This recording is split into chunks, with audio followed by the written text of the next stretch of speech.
Well, greetings, everybody. Welcome once again to the Rec Poker Podcast, sponsored, as always, by Running Aces Casino, Racetrack, and Hotel, and website AMP. Man, we are past the 300 episode mark now. We did it. We got another 300 in us to go in the next few years. But we have another chats edition of the podcast, which means we get to hang out with some cool people. And today we are chatting with the one and only Joe Stapleton. He's a poker player. He's a commentator. He's a comedian. You know him as Stapes. And we are going to chat with him and kind of hear his story and where he's going with all things poker related. But let's first introduce the panel. My name is Steve Fredland. I go by Rec Poker Steve in the PokerStars home game. And I've got a quote that I thought was appropriate for our guest from Mokakoma Mokoana. He says, "We can't all be comedians. Some people have to do the laughing."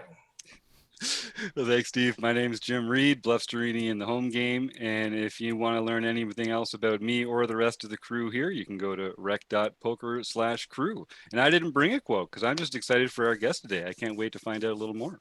Very nice. And so John Somsky has just jumped on here at perfect timing. John, if you're ready, man, introduce yourself. Hello, I am John Somsky. I'm Poker Geek MN everywhere. And Poker Geek better call the Geek Squad about his internet connection. Yeah, let's call the Poker Geek Squad on that. So John, we've lost him. But anyways, that's John Somsky. You guys know him, Poker Geek MN. He'll have a great quote he'll share with us later. But after the conversation, we're going to dig into a bit of the Rec Poker community. John will share some of the home game results. We're going to talk about the first Rec Poker weekly tournament at Running Aces. We got our road trip down to Florida with Run Good. We got all kinds of cool stuff going on. So we will touch base on that more after the conversation with Joe. But Joe Stapes, welcome to the show, sir. Thanks for having me. Hey, do you guys have a slogan for Rec Poker? You know, people on the internet say "get wrecked." You guys should say "get wreck." Nice. You know, we've got a few little catch sayings. We got the Wrecking Crew. That's good. I like that. You know, that's actually better than mine. Scratch mine. Go with your original instinct. Get wrecked, man. Get wrecked. I kind of like that. Get wrecked. We have a few. We have our Reckies awards. So we pretty much try to work the word in wherever. How about the Wreckfist Club? Huh? Oh, how about those guys? Morning tournaments. Morning tournament series. This is great. How much are we going to owe you for all of these I know. ideas? We got to get some royalties if for you Joe guys knew how much money I made over the years per joke, you would realize even if I made you laugh nonstop for the next hour, it would be like $50. Is that just because you just have 3 jokes where you just kind of recycle? That's one reason, is I only have 3 jokes, and the other is that I wrote 10,000 jokes for my first nickel in the business, so it's amortized over a long time. It's still only about $40 a day. Well, hopefully it's directionally correct. Well, let's talk a little bit about, man, it's fun to have you on, man. We've been watching you for years, watching you do your thing, entertaining the troops and all these different things that you're doing. And as recreational players, we watch poker, we love poker, we like to learn poker, but we also want to enjoy poker. And you've added to that experience of joy in it. So it's fun to have you on, but I'd love to just start with your story, kind of your background. I don't know much about you when I've seen you on the WSOP or whatever. Kind of where did you come from? What's a little bit of your story? Sure. I'll try to tell it briefly, just because if folks tune in, they've heard me tell this story a couple times. But went to college to study television, which is fucking stupid. But anyway, I did it. And then I moved to LA. I graduated a little early. I moved to LA at 20, and I managed to get a job as a production assistant on a TV show, like dream come true. It only took a couple months. I was a coffee runner, and there wasn't much upward mobility for me there, unfortunately. And I took a job at the World Series of Poker as an intern for Card Player Magazine in 2005. At which point I really thought that poker was fucking dull. Yeah. And a lot of it, right? A lot of it is. And I just thought, man, if you really want to squeeze all the juice out of this as an entertainment item, you got to entertain people a little bit more. And the bosses at Card Players did not agree with me. And it was a short-lived career at Card Player. Can I ask? Did you play poker prior to sort of that being your gig? Dude, you know how like when you play poker for like 3 months, you're like, yeah, I play poker. I'm a poker player. Right. Hell yeah. Like I play poker. I was at that phase Okay, of being a poker player. Like thought I knew almost everything there was to know about poker. You know, you think that, and then 10 years later, then you think it again, and then 10 years later you think it, and you're like, God damn it, I don't know anything. Then Anyway, you're like me, yeah. at your point, you're just like, I give up. This is all I'm going to be able to learn. Yeah, I just know that I know nothing, and that's why we're the rec poker guys. We will never look at a solver. We will never say thy You'd be name. surprised how many of these wrecks are solver based. But yeah, no, that's exactly right. Don't say simulation. Shh, not here, not in rec poker. But luckily, Card Player wasn't the only game in town, and there were other people doing poker content at the time, and some folks who were actually full tilt based at the time saw some promise in me and gave me a podcast. And then that particular division of Full Tilt went under. And then I got a job writing for – I've worked for all of the companies, by the way. Like it. Next was Ultimate Bet, had a TV show that I worked on briefly as the head writer. It was called Poker Tonight. And it was like a really awful ESPN Sports Center style poker show that I was almost making completely from scratch. And as a result, it was bad. And then from there, a little show called The Big Game came along where some folks at PokerStars, one guy behind the scenes named John Caldwell, but some guys in front of the scenes named Daniel Negreanu and Barry Greenstein were adamant that if they wanted to do a totally new style of poker show, that they couldn't get an old style broadcaster. They had to get some new blood in there, and they jumped up and down and stamped their feet. And as a result, without really deserving it, without really having ever been on TV before, not even really, without ever actually having been on TV before, they put me in that spot. And I was very lucky to get it because it's a really great show, arguably the best poker show, cash game show there ever was. Well, let me interrupt you there. I'm Yeah. so curious about that. I'm curious, like, where you were in your journey, like how old were you at that point, and what do you think it was about you? I mean, I know you said they wanted some fresh blood, some new, but you were around, you know, but you weren't like, you know, world-class poker player. You were more, you know, on the TV entertainment side of things. So like, what do you think it was about you that made them say, you know, this is our guy? I think that other than, okay, I can only talk about the parts I did. Sure. But before I get to that, being in the right place at the right time, having the support of the right people, and having people believe in me and take a chance on me. To toot my own horn a tiny bit, it's mostly those other factors, but the thing I brought to the table that wasn't luck or based on the outside environment was I really wanted to be a comedian. I really wanted to be on television. I wanted to be Conan O'Brien. And I was just like, how can I apply that sensibility to poker?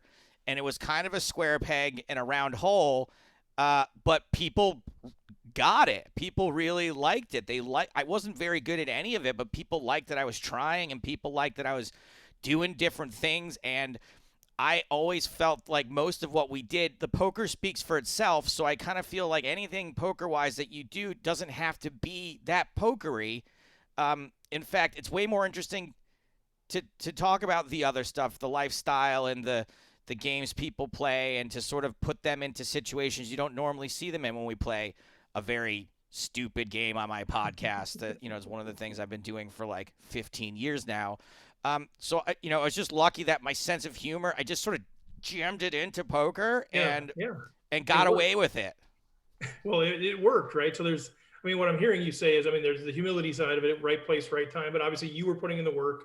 You had a vision, you were able to communicate that vision, and they just kind of said, I get it. And I think the reason I asked that question is we have a lot of people that are like, man, I would just love to work in the poker industry in some way, shape, or form. And so whenever we have somebody on that's in the industry, I'm always trying to like tap their brain, like, what did you do? You know, and some people like a Kevin Mather says, I just started tweeting and eventually people took notice. And, you know, you're saying, man, I worked it. I just was in it and I'm working it and doing what I could. And so that's why I'm always asking those kinds of questions. And yeah, go ahead. At the time, there was a vacuum of talent, right? And no offense to anyone that was around at the time, but at the time they needed people. Now I would say there is a surplus of talent. There's lots and lots of talented people who work in the poker industry and lots who want to be in it. And people, so much so that they sometimes go from really successful careers in other places and want to be a part of the poker industry. Not just poker players, but like, you know, these influencers and folks like that who start doing poker streaming and poker videos. And, you know, so there's that allure to it that's built up over the last 10 years. You could say I'm 100% responsible for it. I wouldn't stop you. But the point is that there's way more competition out there now, and there wasn't a lot back then. So it's another reason I was lucky was that there was a hunger for poker content, and then I did something that was not exactly the same as anybody else was doing. Okay, yeah. One more question. We back up even further, kind of the beginning. I'm curious. You mentioned about, you know, the WSOP Card Player magazine, you know, thing, and then that didn't really work out, and so you went to Full Tilt. And I'm kind of curious, was that sort of a natural progression, or did you somehow recognize that you wanted to stay in the poker industry? Like, it sounds like the first gig was just kind of like, well, I got this gig. It was in, you know, kind of where I wanted to be. It happened to be related to poker, but then you stuck with poker. And I'm curious if that was just people noticing you, or if you somehow made an intentional decision to say, I want to stay in poker. I want to kind of keep playing this out. I mean, look, you picked up on a huge part of the story I glossed over, and I normally do because I'm not sure how interesting it is. But since you asked, what happened was me and my best friend at the time got that internship together the first year, okay? I came back to Los Angeles at the end of the World Series of Poker because Mad TV was starting back up again. I'd only done it as a summer job during rerun time. Remember everyone used to do reruns in the summertime? Yep. So I went back and I was like, well, I'm not giving up my career working for this TV show, not realizing I'd kind of hit the ceiling of where I was going to go there anyway. That came later. Scott, on the other hand, Scott Huff is the fellow I'm talking about, was offered a full-time job at Card Player. And he started traveling the world for Card Player and writing articles for them. And I was super jealous. And I told him, you should start a poker podcast. And he started a poker podcast. It's the first one I remember existing, but I'm not saying it's the first one. Again, back then, you were way less aware of other things that were going on, too. Well, what was the name of it? John Somsky's our historian. Oh, it was the Card Player Poker Podcast. It was called The Circuit.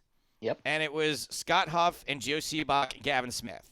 Nice. Sorry, excuse me. It started with Scott Huff and Mike Matasso is how it started. Matasso was untenable as like an actual coworker, and they parted ways.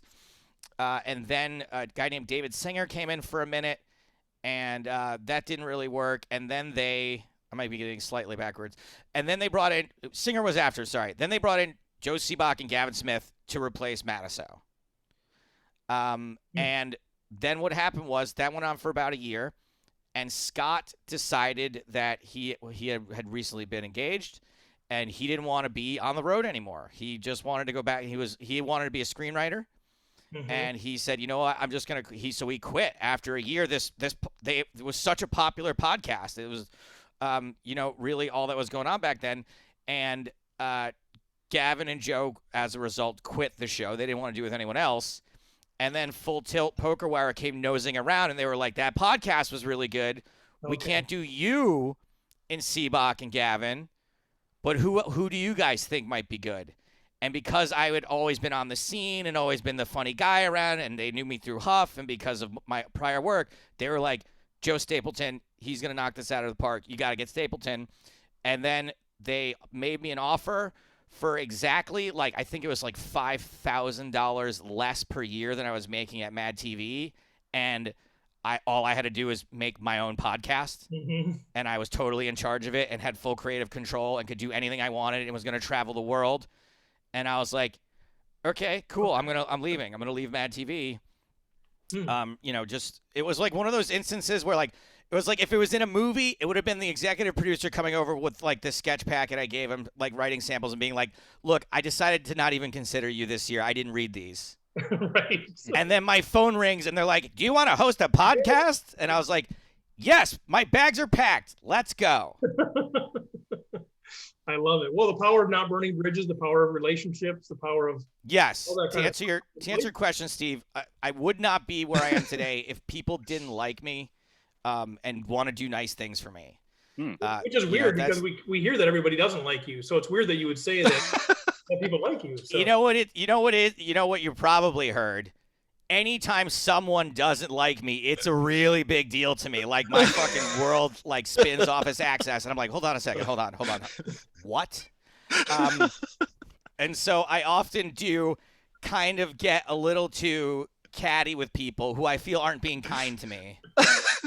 I feel but my new thing is that if someone, the last two people who like specifically wrote to me to tell me how much they don't like me on TV, I just wrote them like an actual apology.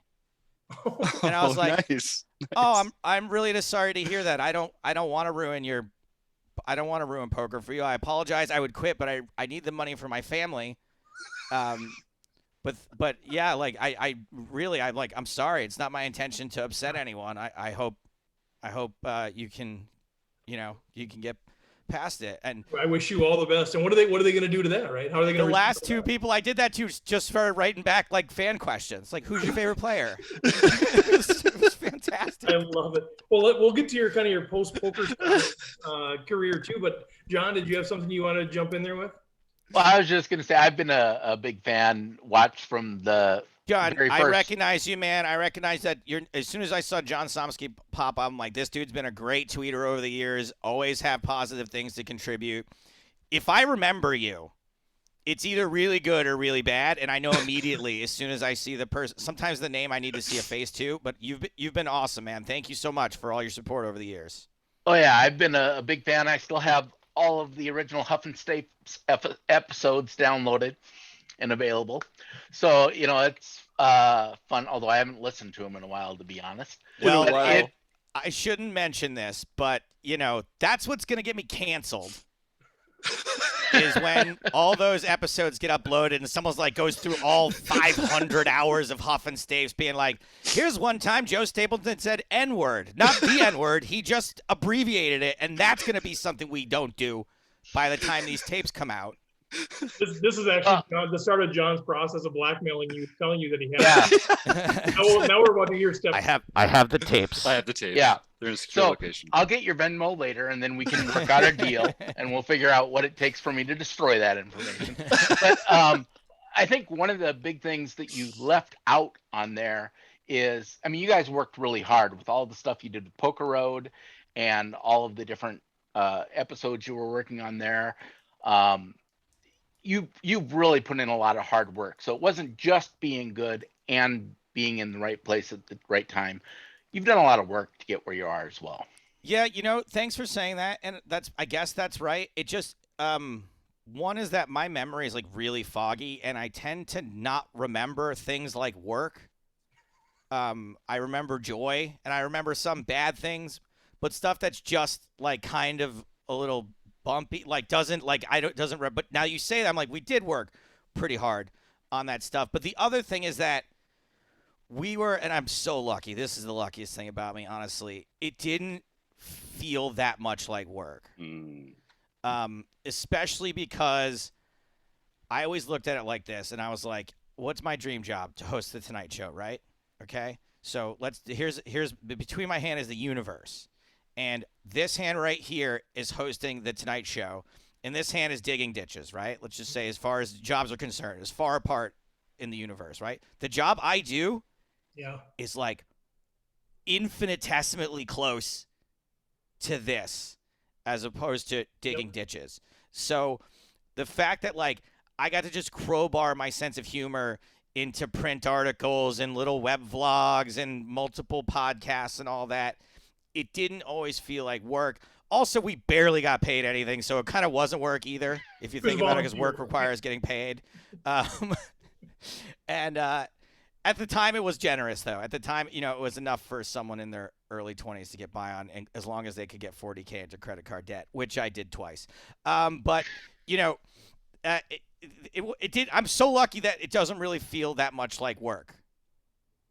Yeah, I love it. So it's not like you did a lot of volunteer work over the course of but others that you were employed to do volunteer work, it sounds like. But no, I love that. I think that gratitude that you have does come out in your personality, whether you talk about it or not. I mean, what I'm hearing there is gratitude, recognizing that maybe you didn't have Conan O'Brien's job, but you got pretty darn close, all things considered, where life could have led you. So talk a little bit about, I know a lot of our folks have asked questions about, ask them about the WSOP, because that's what we know as recreational players. You know, a lot of us aren't as close to everything that you've done in your career, but man, we loved watching you on the WSOP and interjecting things. And I guess my question is, you know, as the guy sort of doing those little cameos and bringing people in and having a laugh and making the jokes, how much of that is you and your own creative license? How much of that is, you know, somebody saying, hey, we'd like to have you go grab this person and do this? Just take, you know, peel back the curtain a little bit. Let us know kind of how that looked for you in the WSOP. So remember a second ago when I said like that stuff didn't feel like work? This job really felt like work. Really? Okay. And not that it wasn't fun. It was that it's the most pressure I've ever been under in my life.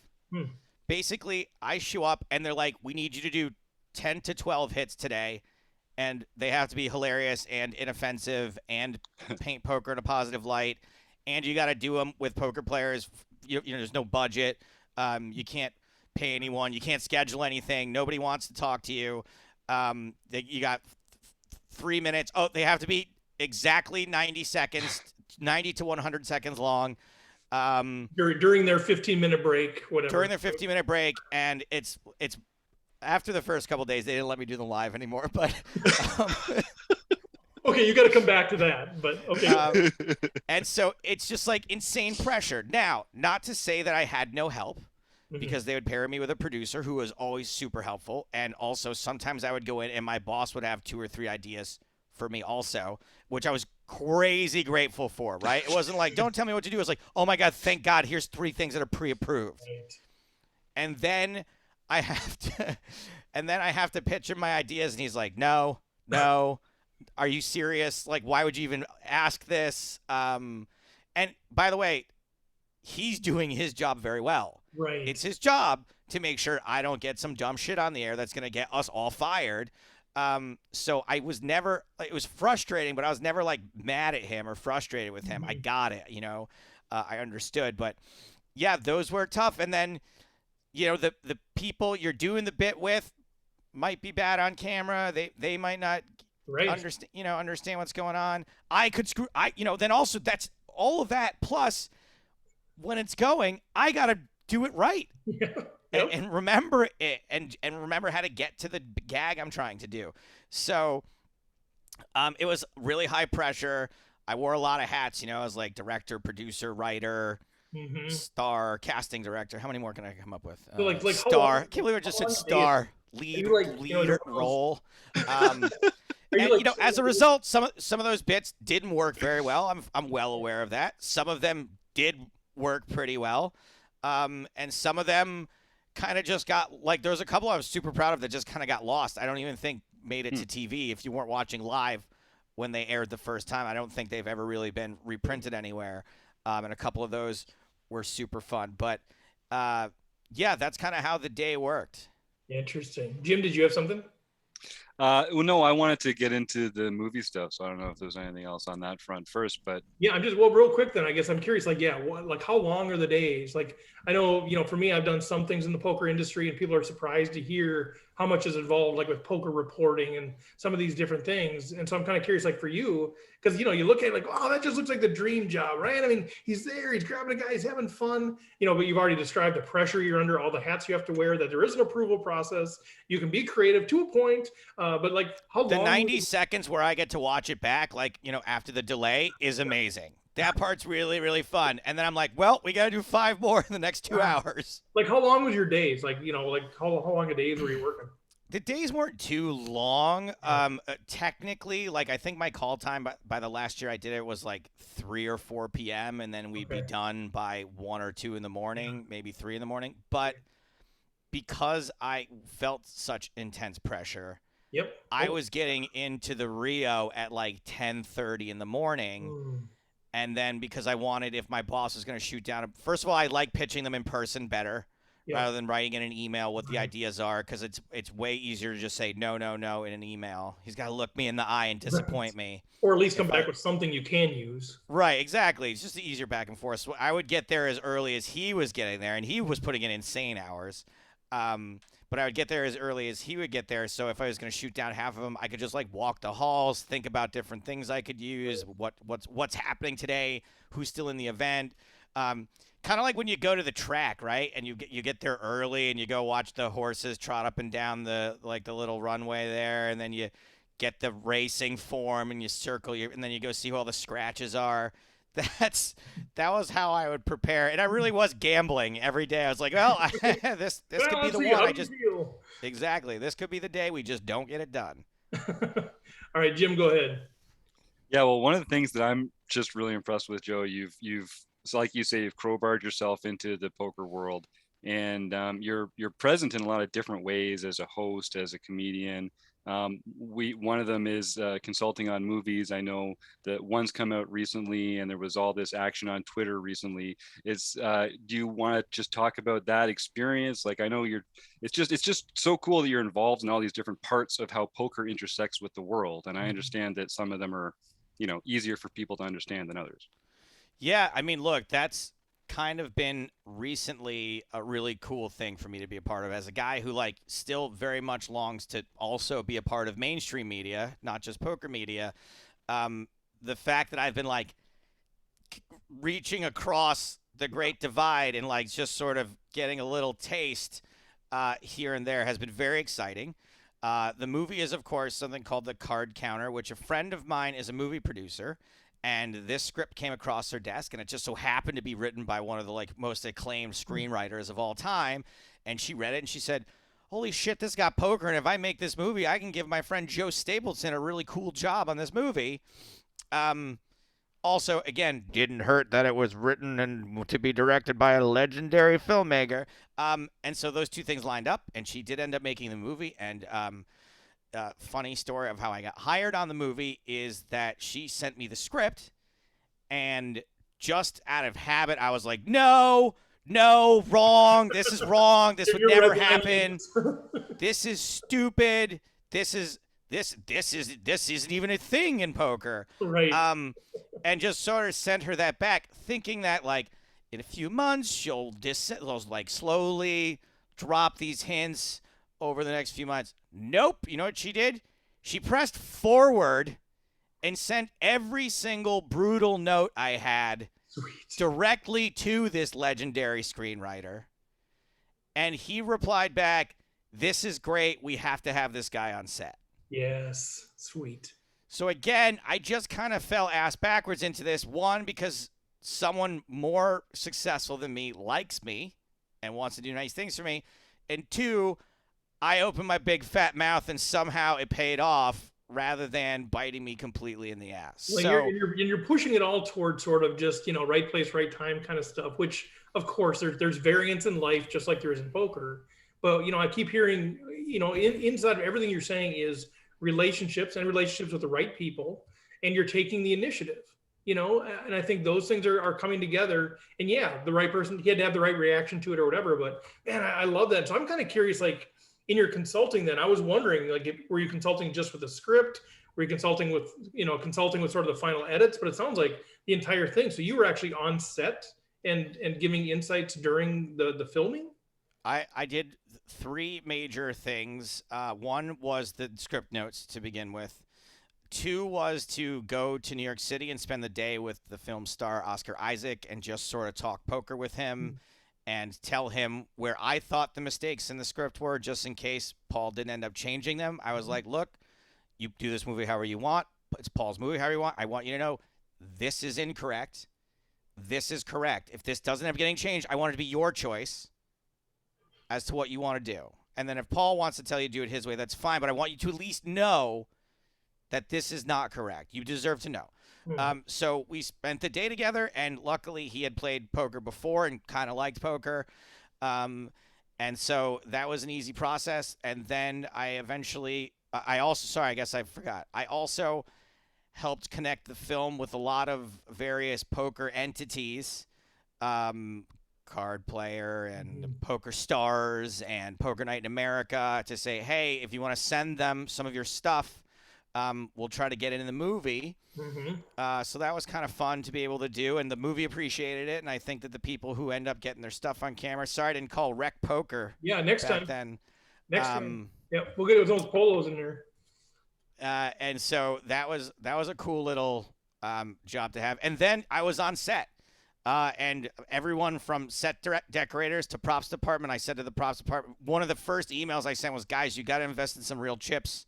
Do not get these. And I sent them, the red, white, blue, black chips that everybody has and use in their movie. And you're like, oh, this is like a 50 million. Our movie wasn't, but like you're watching Ocean's 11, right? And they're playing with like CVS chips. And you're like, what? Well, I know that Clooney's expensive, but like just maybe one of his per diems and get some actual chips. So from the props department to the set decorators to I guess that's it. How long start to finish were you involved in the movie? Start to finish, probably like 10 months, but of that I worked maybe 10 days. I was on set after that, just sort of keeping an eye on things for continuity and for, just again making sure the actors understood what the lines meant that they were saying. And then finally, you asked if I did anything. By the way, that was maybe the second most stressful job I've ever had in my life, was to tell legendary filmmaker Paul Schrader, I know you just said cut, moving on, but actually she dealt the river to the wrong side of the cards. And so we got to do that again. Yeah. Yep. And that's a question. Do they use dealers or actor dealers? How does that play in these movies? Great question, Jim. And let me tell you something. There was a scene that was supposed to be a World Series of Poker, either circuit event or Vegas event, unclear, but World Series of Poker event. And there's a big sweeping shot through a poker tournament room where we had 30 tables going. Of those 30 actors who were playing dealers, one of them was a real life dealer. One. So there was a lot for me to watch when we were shooting those poker scenes. And in fact, at one point I was watching like a big overhead shot, and the person who was front and center was dealing to like random people as she dealt.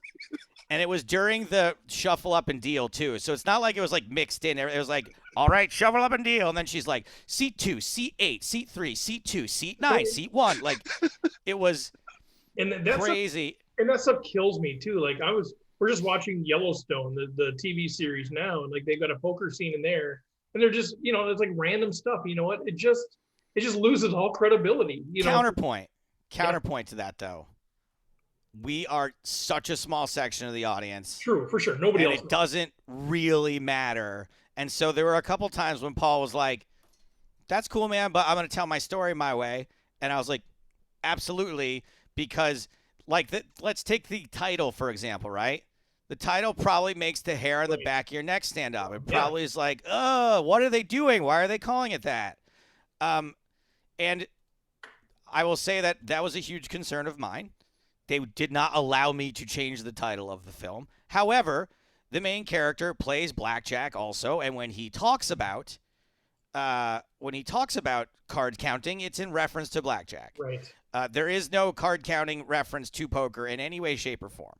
So even though that's what happens in the movie, poker players see that title and they go, ugh, right? Mm-hmm.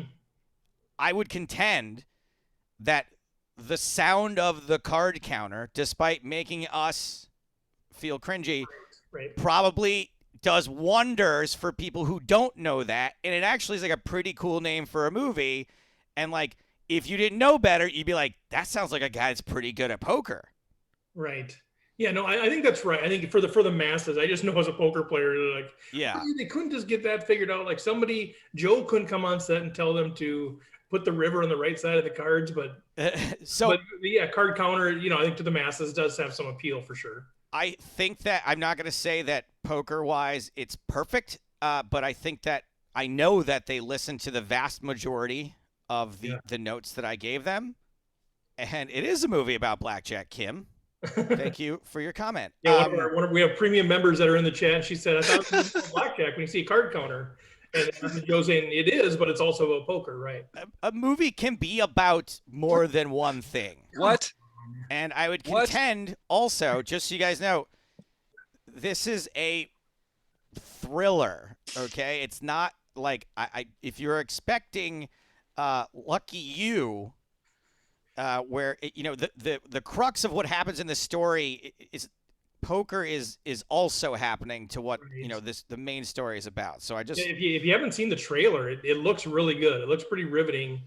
You don't have to answer this, Joe, but I'm curious, like if you have any royalties as a part of being part of this, or if it's more just a compensation thing. I mean, I just need to know how much do we promote this? Are we helping you promoting it, or should we just not care? You're not directly lining my pockets if you promote it. However, it does make me look really good. It does sort of raise my stock to do things like this in the future. And, as someone who has really dabbled and had one toe in regular Hollywood for the last 15 years while the rest of me has been in poker, I think that what I'm building toward right now is the credibility to maybe do a mainstream project that incorporates poker. The more I become known as the poker guy, this guy, well, who's doing that new poker show? Oh, it's the guy that was the poker coordinator on Card Counter, and he also was a professional poker commentator for 15 years. Yep. So and which I think will also bolster our industry, will also be good. If I can make the poker in a Hollywood movie cool and realistic, imagine if I was the one telling the story. So that would be a cool place to be for me eventually. And I'm glad I brought that up. I'm going to segue myself. Please do. Because I want to crowbar this in because nobody knows about this yet. But I've been writing a comic book for the last bunch of months, and it has a poker story as well. And so just to tease, I'm not going to say any more about it yet because we're still we're just done with the first draft. Okay. But it is happening, and I just want to, because I don't know when I'll be on Rec Poker again, so I want to make sure I get that out there. Probably another 301 episodes or so, somewhere in that range. Okay, yeah, exactly. Well, now that we got John, now we're going to have you on all the time, man. We had to make sure that you were a good guest. I heard that you were pretty boring, and I can just clam up sometimes. Well, no, make sure you let us know. We want to be part of launching that thing and doing whatever we can to help you out in that deal, because I'll need it. Like we've talked about. I mean, we're a vibrant and encouraging poker learning community. That's what we are. It's all about the positivity word. I'm not a big fan, but we're vibrant, we're encouraging. It's all about learning the game together, learning it in community. And we want to promote people that we think are good for the game. Like there are certain people that we haven't had on that we probably should, so to speak. But we're like, I don't think they're good for the game overall. That's cool. So it's good to have a thing. Yeah. That we thought was, and it's pretty confirmed here talking to you. So whatever we can do to help. And I'm kind of curious, my last question, I know we want to honor your time, but all of these things that you've done, and it sounds like, you've got a vision for kind of where they're leading, where you want to go, maybe mainstream, maybe executive producing, maybe poker, whatever that looks like. I am kind of curious, what has been the most enjoyable thing you've done, or if you could pick one thing to do next year, regardless of how much you got paid, what would you just love to do? I mean, maybe it's a whole bunch of things, but if you could pick one, what kind of really stands out as something that just gives you so much life? Well, I mean, when I was opening for Norm Macdonald on doing stand-up, that was pretty surreal for me. I mean, this is a guy that is arguably the funniest person in the world. Yeah. When Dave Chappelle is asked who he believes to be the best stand-up comedian is, and Chappelle says Norm Macdonald, and then Norm says to me, "Hey man, I think you're funny. Do you want to open for me?" That is the kind of thing that really, as far as life accolades are concerned, it's not a medal, it's not a statuette, but that's a pretty high benchmark. So going out and doing comedy with Norm was definitely a life highlight. If I had one poker thing to do, if I could make one poker wish, I would want to go and and it's likely going to happen. is just to have the EPT back up and running. And if you guys mostly know me from World Series stuff, John's probably seen a decent amount of EPT stuff. The EPT from when I joined in like season 8 to like whenever we just quit, I think it might have been 16. Not that we quit, but when poker quit doing Poker stuff. quit you. Yeah, exactly. I think that's some of not only my finest work, but some of the best poker that's ever been shot. My boss Francine understands it really well. James and I are a pretty good double act, and just sort of have a great working relationship now, where we just understand like what the roles are and how to put out really entertaining poker content. And the guys that they hire to sort of shoot the show are the guys that did it for 441 back when the World Series of Poker was like blowing people's minds. And so we just got a great group of people, and the guys at Stars and I mostly see eye to eye now on like what level of comedy should be in a poker broadcast, whether it be TV or online or whatever. And so I really felt like we had hit our stride as far as live streams and the European Poker Tour TV show is concerned. And I would love to see that sort of whole thing come back. And I think it will. Like, they don't tell me anything, but I'm pretty sure that it will be back when we're safely able to do so. Won't that be nice when we're past wondering when it'll come back? Or yeah, you guys heard about this COVID? I'm done. Oh my gosh. So, all right. So I want to honor your time. Well, John, Jim, anybody from the chat, anything? I meant to say, yeah, this is going to be awkward now when I say I can stay longer if you want to. You guys are like, no, actually, we don't want you. We kind of had the same thing going. Like I told Jim and John, well, we can ask them to stay longer if it's going well. And I assume the same thing. Like, if it's going well, it's been great. Thank you guys. Thanks for having me. No, I could probably do another half hour or even I'd say 40 minutes if you guys want. But now you have to keep me some extended period of time, or I look like a fucking jerk. Now if we do 15 minutes, he's going to be like, oh, they got bored. Yeah, exactly. So you got to do at least 20 now. We're doing 20. Okay. We'll probably do another 10 or 15 minutes just because we got a bunch of stuff we got to talk about after. We don't want it to be too long. But right. Yeah, shit. You got to talk about, hey, who won this week's $5 frenzy? Oh, no. They're for play money. It's play money only, Joe. Dude, it's on PokerStars. No idea how much people play these games, play their heart out in our home games. For all they're trying to get is we're trying to win these pins and shout outs on the podcast. Best quote I ever heard was this guy named Windward. Look to Windward on PokerStars VR actually, and he said, "It's not real money, but it is life or death." Oh, and yes. It's just fucking great. Like it's equal parts reminding us how crazy people are, but also it's cool that people take it that seriously, that they care about something, that you're not so jaded about the world that you can actually give a shit about something that's like totally frivolous. Like, good for them. Like, good for you guys, and you're like, it's awesome. Well, part of it is because we're a learning community, so we're trying to get better. So if people aren't taking it serious, we have a conversation with them and say, this isn't really what this is for. This isn't just, we're trying to get better. So if you're just going to shove all in, it's not really part of what they're we're going to be like, Stapes, you're not really behaving in this. I was like, I'm actually doing my best. I'm doing so badly that you think I'm doing it on purpose. They're like, Stapes, it's just some of the calls you're making. I'm like, no, I only need to be good there 1/8 of the time. That is hilarious. Hey, we got a question from one of our members, Michael Pinchiero. Michael, if I butchered your last name, I don't think. Hey, Mike. But he says, Michael says, during the EPT broadcast with James Hartigan, you sometimes commented about hand strategy as hands played out. Did you receive advice or coaching about strategy? If so, who helped you? This is Jimmy Fricky's fake name. He's like, okay, Jimmy. Nice question, Jimmy Fricky. Back when I forget about this, and I'm glad someone asked, actually, because I should never forget about this, and I left it out of the story. Back when they hired me for the big game, there was big concern that I didn't know poker well enough, and they were right.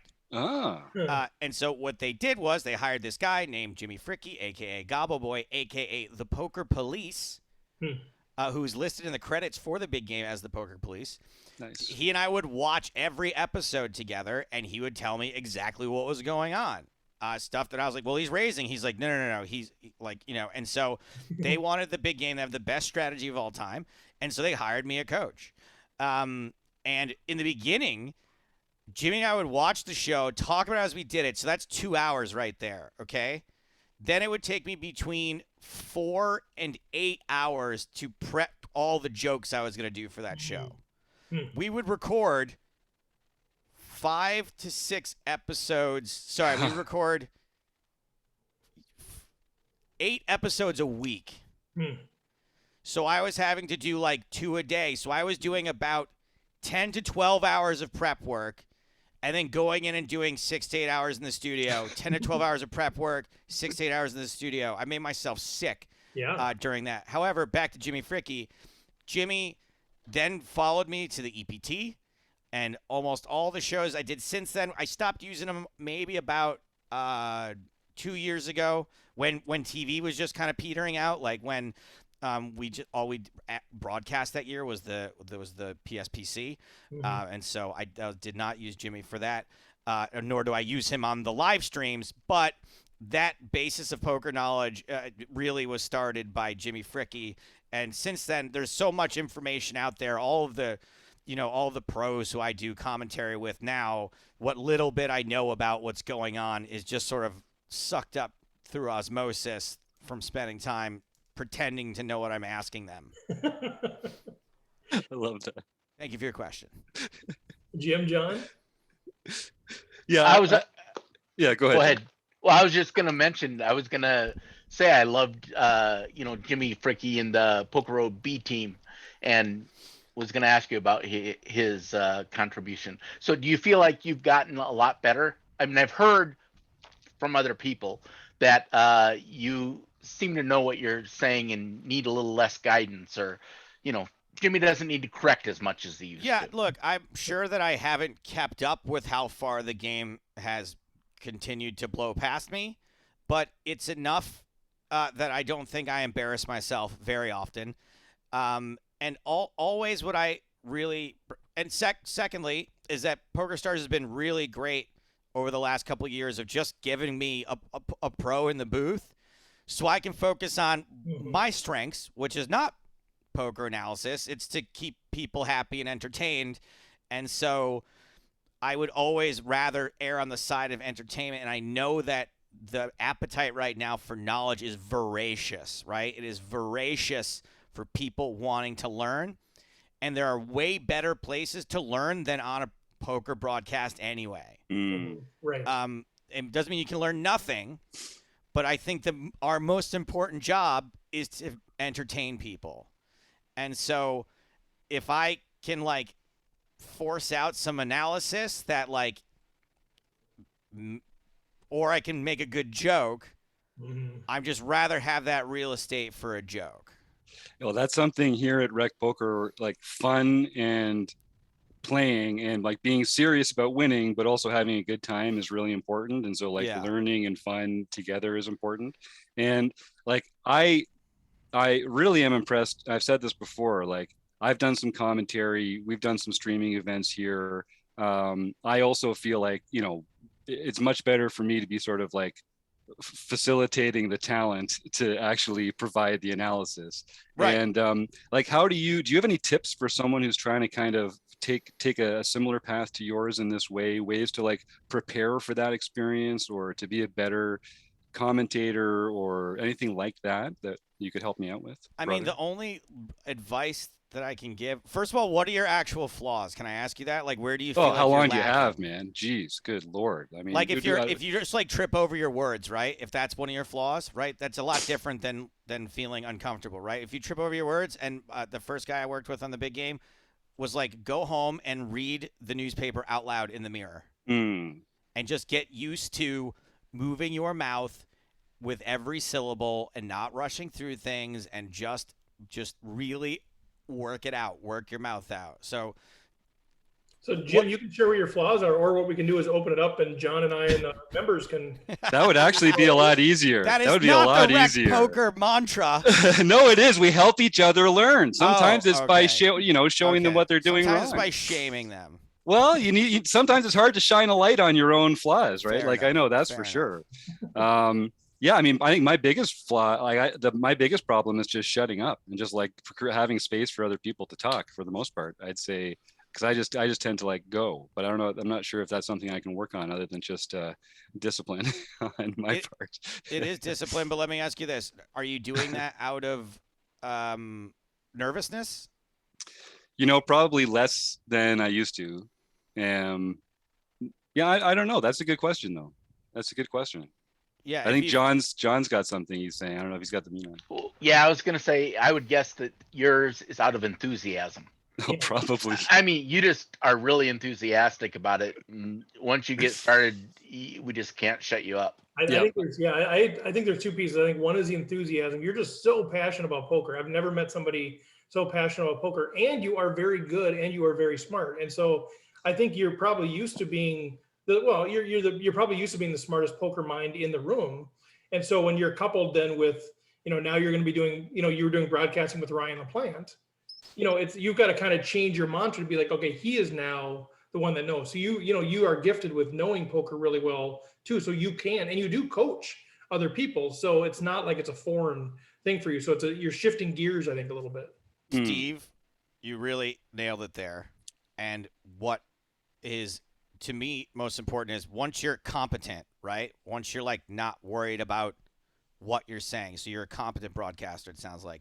Where you improve from there is you have to clearly define the roles between you and your co-commentator. And so when you are with someone in the booth like Ryan LaPlante, who is pretty eloquent and can talk for a decent period of time, you realize, okay, my role now is just to set them up. And you can bat that ball back and forth with him better than I could, right? Like I would go, all right, cool, there's your answer from Ryan, and pretend like I understood it. You can actually ask follow-up questions or take, but what about this or what about that? But it should very much be that he's volleying and you're kind of just hitting it back to him. In that particular role, if you're with a co-commentator who has different strengths, you kind of have to mold yourself around that until you have a working relationship, where you both understand who does what. But I, in fact, just talk about it with my if it's not James or, someone I work with a lot. Okay, here's how I think it should go. Are you okay with that? I'm going to take the lead. I'll, like sort of Steve did here, I'll introduce you. And then I'll just tee you up for. I'm gonna do the play-by-play, really defining who's doing play-by-play and who's doing color. That gets really rocky when both people are trying to say what the turn card is, or announcing the bet sizes. So just say, hey, I'm gonna handle the play-by-play. You handle the analysis, and I'll keep you going. But just make sure you let me get the action in, because. And are we talking about live or online poker?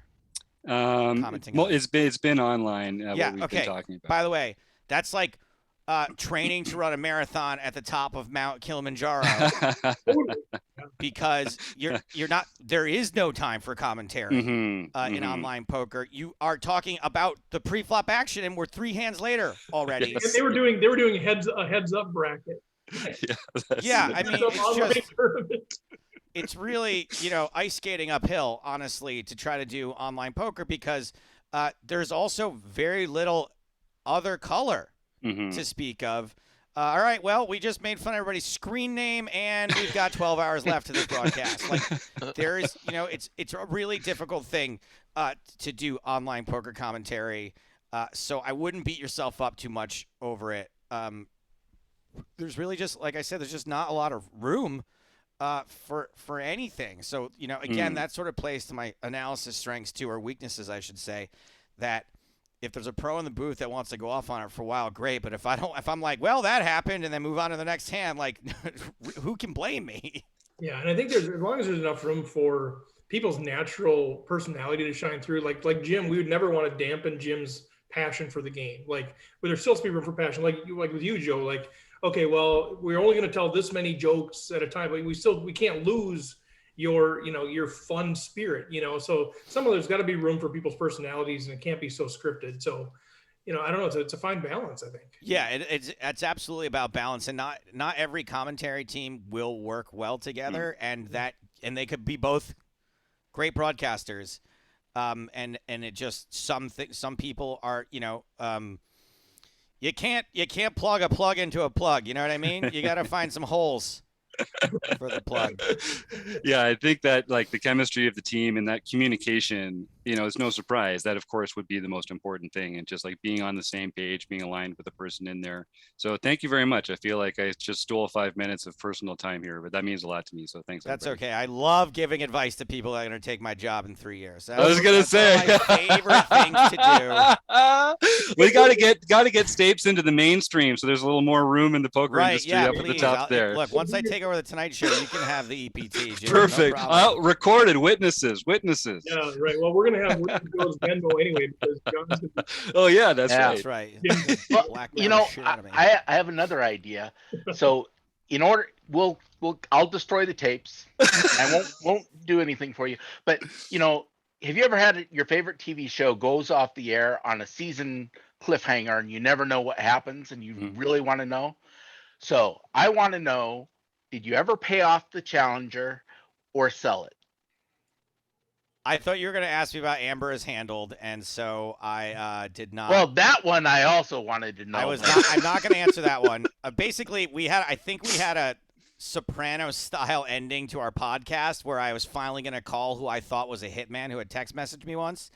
And I will never reveal what happened in that moment. But as far as my car, yes, so when I could not afford it at all, and by the way, I think I told the story, I won the lottery in order to be able to buy a Dodge Challenger when I was 27 years old or something. And the joke was, to afford it, I had to get an 8-year car loan, okay? Like, nobody's unheard of. And the whole running joke was that it should have been a 30-year loan because I was going to be living out of it. So I could probably qualify for a mortgage. The good news, John, this is going to sound sad. I still have that car. It was paid off in 2016. And because I went and lived in England and New York City for a couple of years while it sat garaged, I now have a almost 13-year-old Dodge Challenger, first edition, serial numbered, with about 65,000 miles on it. Nice. So, excellent. Yeah, so that car is alive and well. It's still my everyday car. I don't drive that much anymore anyway, but yeah, and I don't ever fuck around in it anymore. Like when you get a car like that, you're 27, you're going to like see how fast it can go and peel around corners and shit. Yep. I don't ever speed in it anymore unless I'm like trying to do if you're on the 15, right? And you're like, I got to go 90 for a second or I'm never going to get there. Other than that, I don't ever mess around in it, but yeah, it's in my driveway right now, buddy. Thank you for asking. Now, John, do you feel like you can move on with your life now? You've got some resolution? I do. My life is now complete. That's what I needed. Aim higher, John. Come on. Yeah, that does sound kind of pathetic, actually. I know it's not real. Just to be clear, you really don't play much, right? I mean, do you do any, right? Or do you play more than I think? Because it sounds like you're not really playing a lot. You're more just you're kind of around poker. You're adding entertainment value to poker. But are you playing much? Doing any charity tournaments, anything like that? Or I do any charity tournament someone asked me to. In fact, in a couple of weeks, I'm hosting one for CSOP, August 14th for St. Jude. If you guys want to check out that particular where is that one, St. Jude. That's going to be online, I think, probably on Faded Spade. I don't know. Okay. That's where the last one was. And I'll be hosting and playing in that one. I don't play a lot of poker, no, in that. For me, poker is a social game, and I really enjoy playing it with my friends when we can get a home game together. I enjoy it less online, although I don't have access to a great online poker site, obviously, because I don't live where PokerStars is legal. But during quarantine, we did home games over Zoom, which I found to be delightful. And some of the best parts of the last year were nights spent on Zoom playing poker with people. So that was really fun. However, I can't play more than like 2 days a week. Really, and most of the people I know who are poker fans would have no problem playing poker 4, 5, 6 nights a week. And I want to do other things. I want to watch movies and play video games, and occasionally pay attention to my 29-year-old girlfriend. So So to go grind, I'm not a grinder. I don't like going and grinding places. I want to hang out with my friends, and then also, I gotta shoehorn this in too.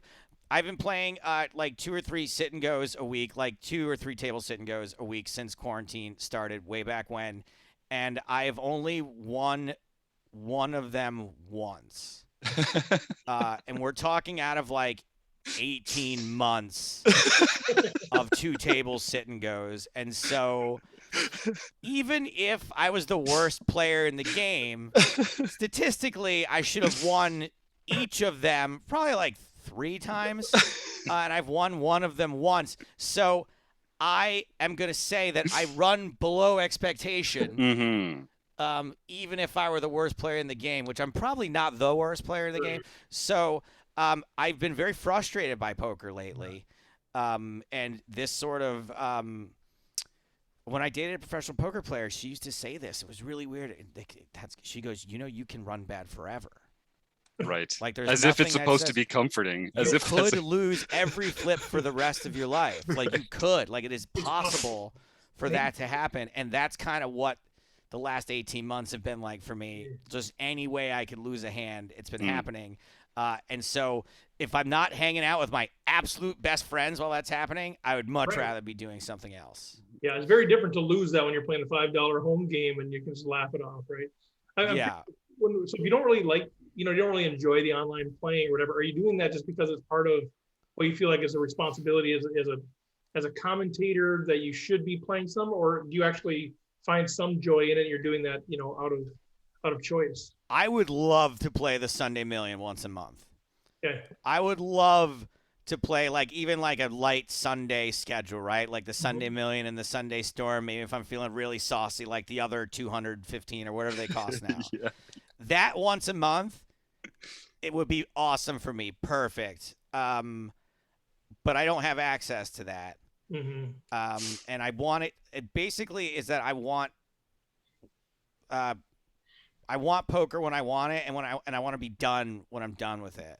Right. So at the moment, I have no access to the poker, to online poker, and I haven't done a live private game yet, despite everyone saying it's fine.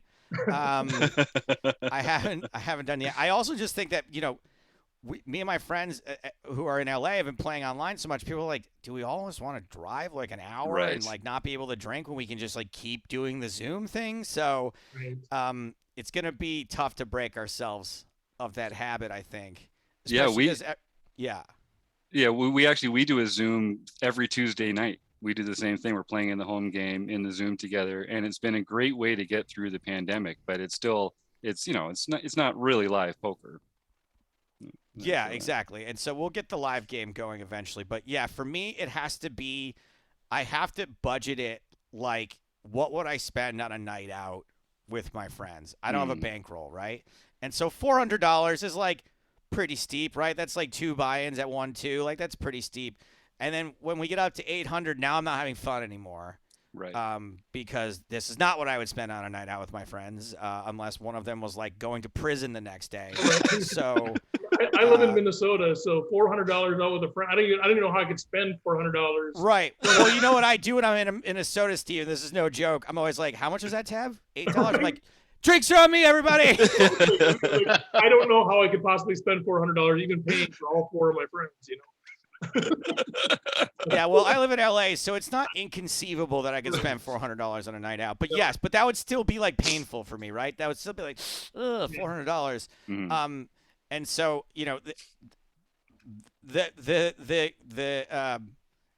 the the amount of fun I'm having has to be equal to the amount of money I'm losing because I rarely walk out a winner in these situations.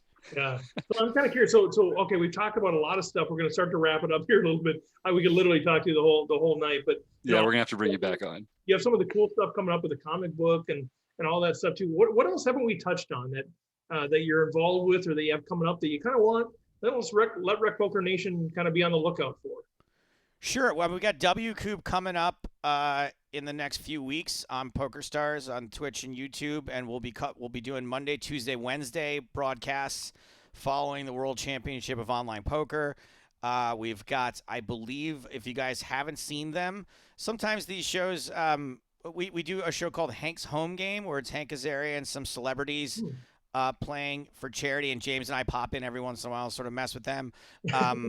Those were really fun. If for rec poker, it's probably exactly perfect for you guys. Some poker fans don't like because they're not playing high stakes poker on the highest. Where do we find that? Where do we look? Those are on YouTube. Hank's Home Game. I believe there's 2 episodes of those with Amy Schumer, John Hamm, Jack Black, Jason Alexander.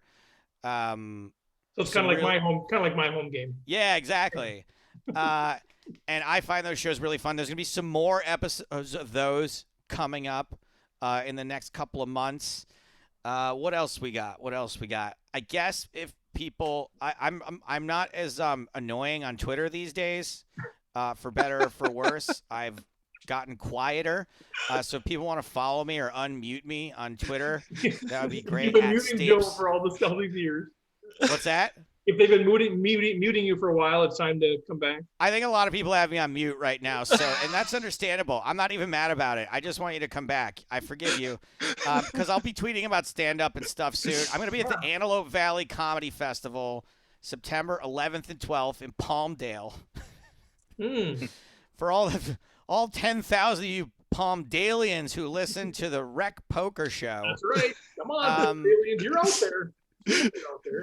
So yeah, I got that September 11th and 12th, and I'll be doing some stand-up more and more in the coming weeks and months. Hopefully on the road again doing that. Do you have any stand-up? I mean, you've got some stuff out and online. Do you have anything like DVDs? I know it's old school. Anything? No merch. I don't have any merch yet. I know that like I have a certain amount of goodwill built up, and that if I had like a big merch push, people would buy it.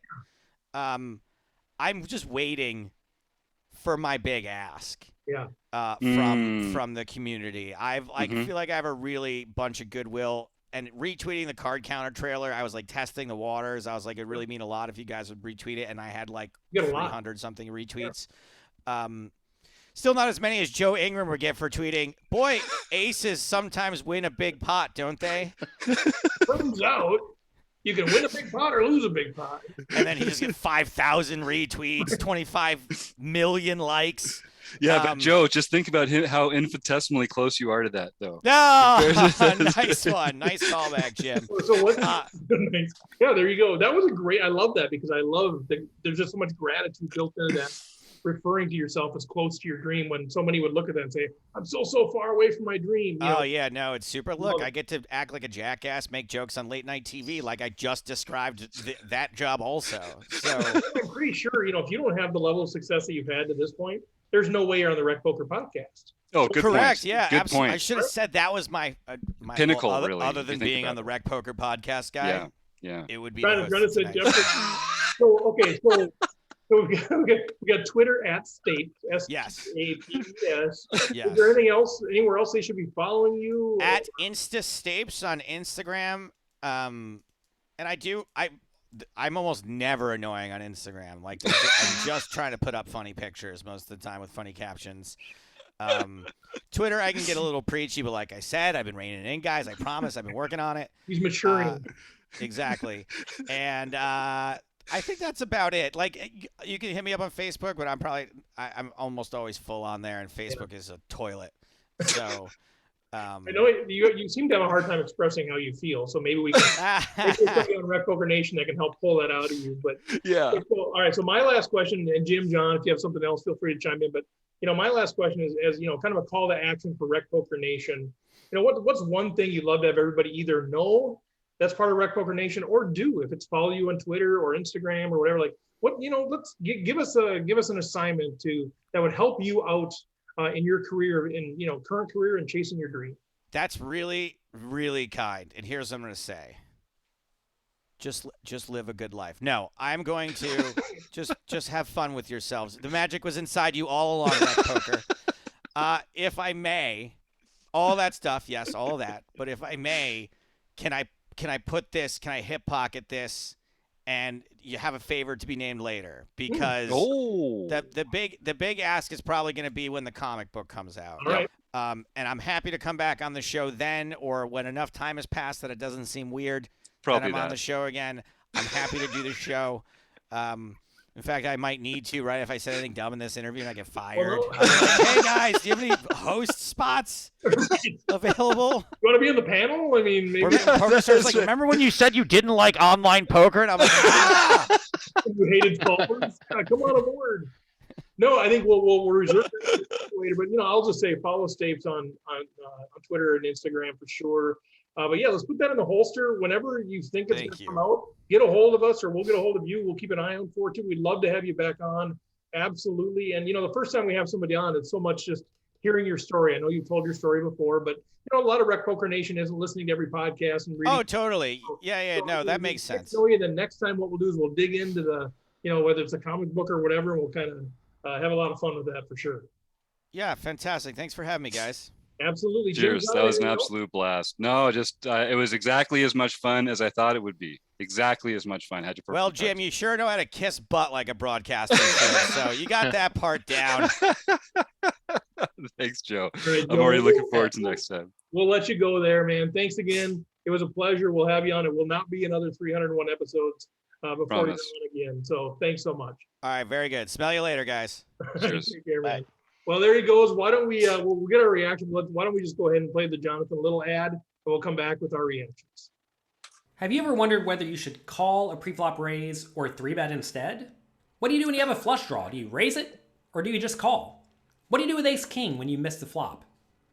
Are you tired of guessing about what the right play is with your particular hand? Well, my name is Jonathan Little, and I am a 2-time World Poker Tour champion and creator of PokerCoaching.com, where we offer over 1,000 interactive hand quizzes where you play a hand and then get real-time feedback from our world-class pros. Don't guess and don't stress. Just register for your free account at PokerCoaching.com/recpoker right now. All right. Thank you, Jonathan Little. Great stuff. All right, guys, what are we thinking? I know my cheeks are a little bit hurt from smiling the entire time. What's your reaction, Jim? Well, I've been looking forward to having Joe on for a while.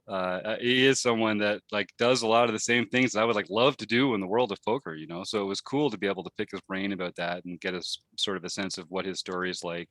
And he's just exactly as funny and warm and even more kind of grateful and humble than I was expecting, to be honest with you. So it was, fantastic. I can't wait to have him back. You should have told him that. You're more humble than I thought you would be. Yeah. John, what was your thought? I loved it. I was always a big fan. Back in the day, the Poker Road podcasts were the premier poker content that was available. So it was, fantastic to be able to meet him and rub elbows a little bit, virtually speaking. Yeah, interesting how many things he's been involved with. But yeah, I'm still kind of intrigued by the whole poker thing. So it sounds like it wasn't really he didn't set out to be I'm going to be in poker media. It was just he found an internship and he had his partner and he and Scott both went to college in Boston together. Okay. And so they both graduated and then moved out to LA. Then Scott got the internship at Card Player and pulled Stapes along with him. And then Scott started doing the Circuit podcast. And then, as he mentioned, he had to go out of that. And then that's when Full Tilt started Poker Wire. And then Poker Wire went down, and that's when Seabox started up Poker Road. And they had 4 or 5 different podcasts in the Poker Road family. And they were fantastic. They go around to all of the big $10,000 tournaments. That's, what they had back then. Yeah. And they would be at those stops and they get the pros in and talk a little bit about what was going on, who was winning them. It was interesting, especially at that point. I didn't know much of anything, so all of it was new information for me. Yeah, I love how knowledgeable you are on that stuff too, and that was pretty gracious of him to recognize you as well, because you've been around doing. Well, I mean, I emailed him and talked to him a couple of times, but I was a little surprised that he actually remembered me, or thought he remembered me, or has me confused with someone he does remember. we missed your intro, kind of chopped out.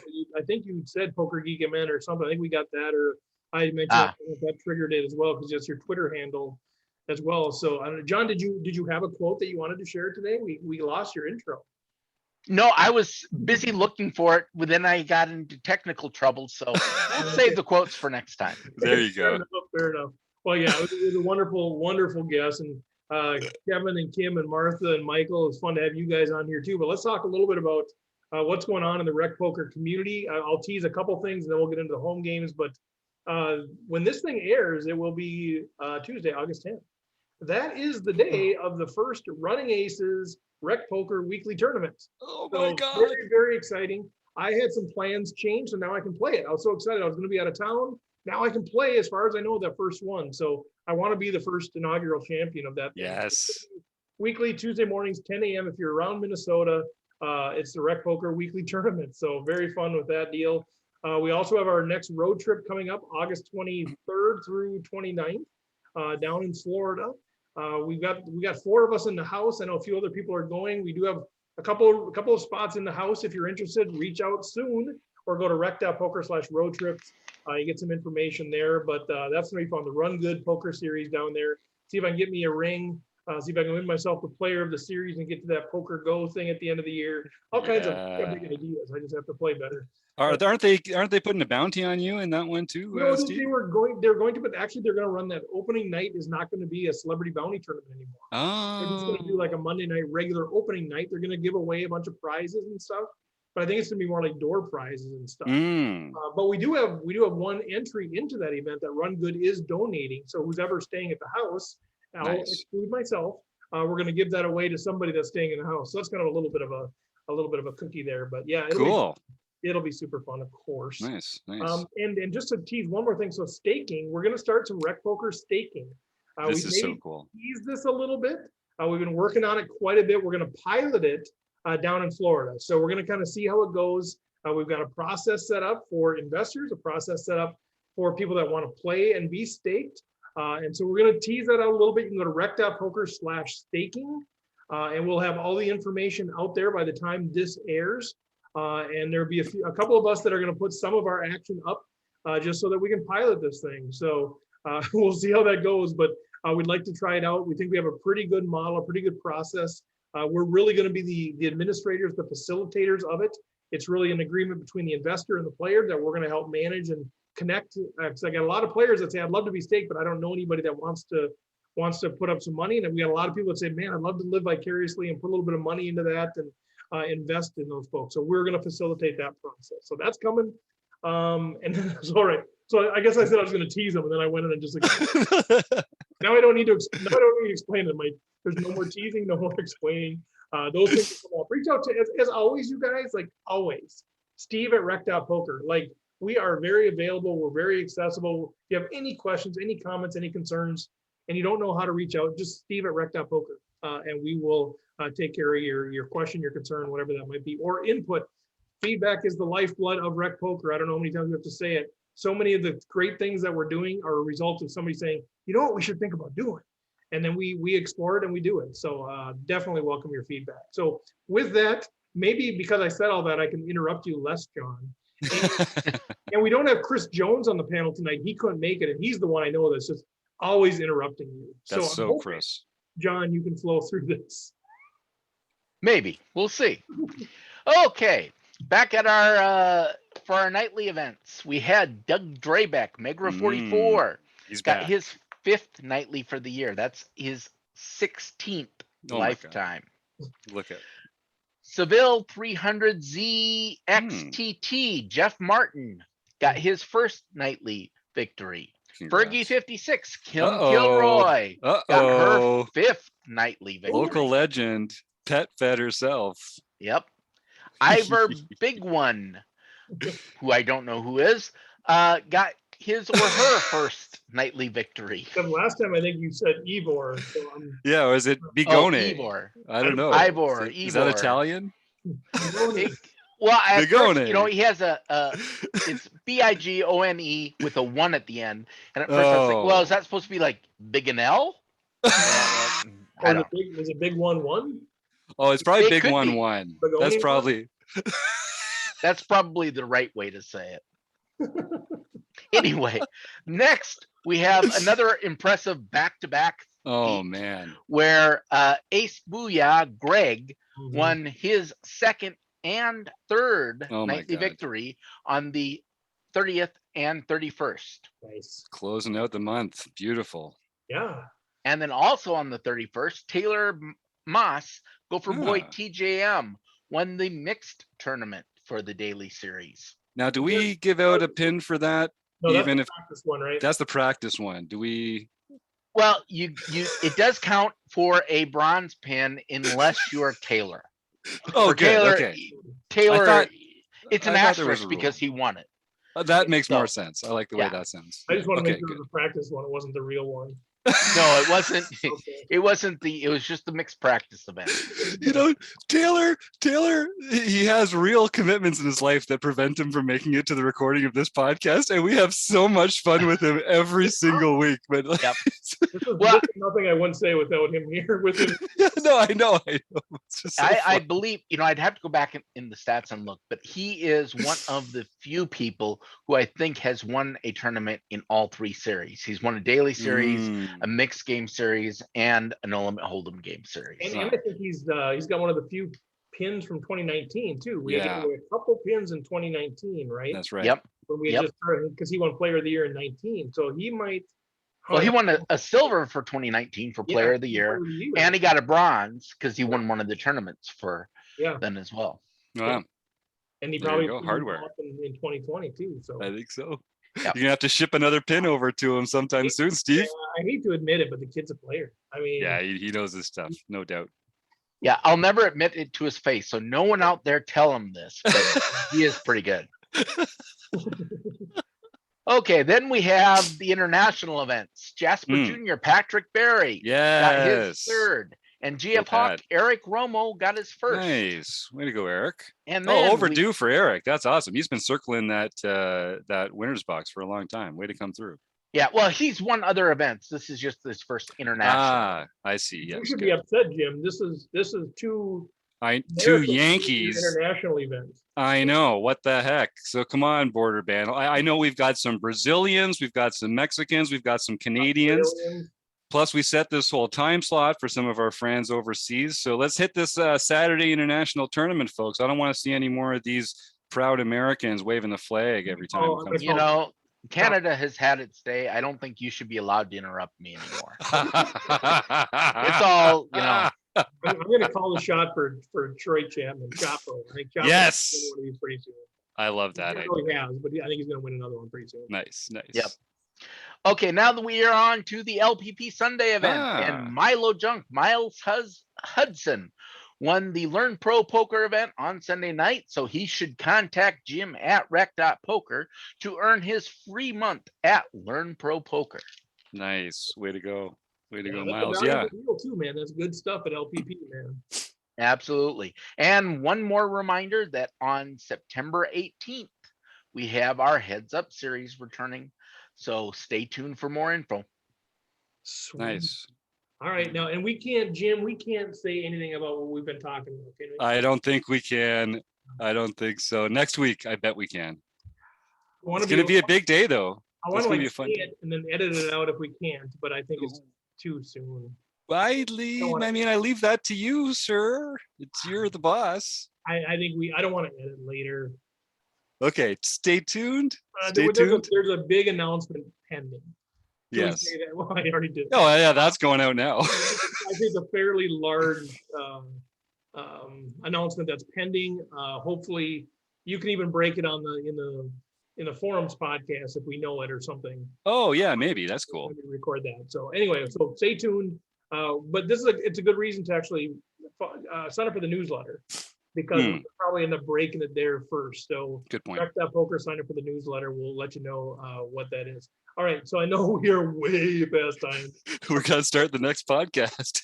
Well, as soon as he says, No, I know we have to. What do we say? Well, we only won 5. No, that was amazing. We got so much great stuff out of that. Well, anything else, content, anything else coming up, seminars that we should be aware of, guys, that people should pay attention to, book study? It's all going on. Too much to talk about, but if you just go to the homepage, rec.poker, you'll see everything coming up this week. And there's a lot. There's a fire hose, folks. So just don't feel like you got to take it all in. That's my one piece of advice. Right. And Kim, I'm sorry, Kim mentioned, she said, way to leave us hanging. Her eyes are rolling. I'm sorry. I was just actually going to play off Jim if he thought we could break it. So I'm sorry. I didn't mean to be that guy, but it's, I really want to talk. You really want, I want to too. Don't make me the bad guy. You're not the bad guy. You could have taken me down the wrong road there. All right. Let's wrap up there, you guys. Check out Rec.Poker, sign up for the newsletter. You can help us out by subscribing, rating, reviewing the podcast, subscribing to the Rec Poker YouTube channel. That helps us out. Joe Stapleton, thank you. Thank you, Jim, John. Fantastic stuff. Kevin, Kim, Michael, you guys in the, who did I miss? There's another one that was in the, who else was in there? Was 4 of them that were in the, Martha was in there too. Oh yeah, we missed Martha at the end. Thanks to you guys for showing up. But running Aces Casino Racetrack Hotel, website, amp, that's just tough. Never,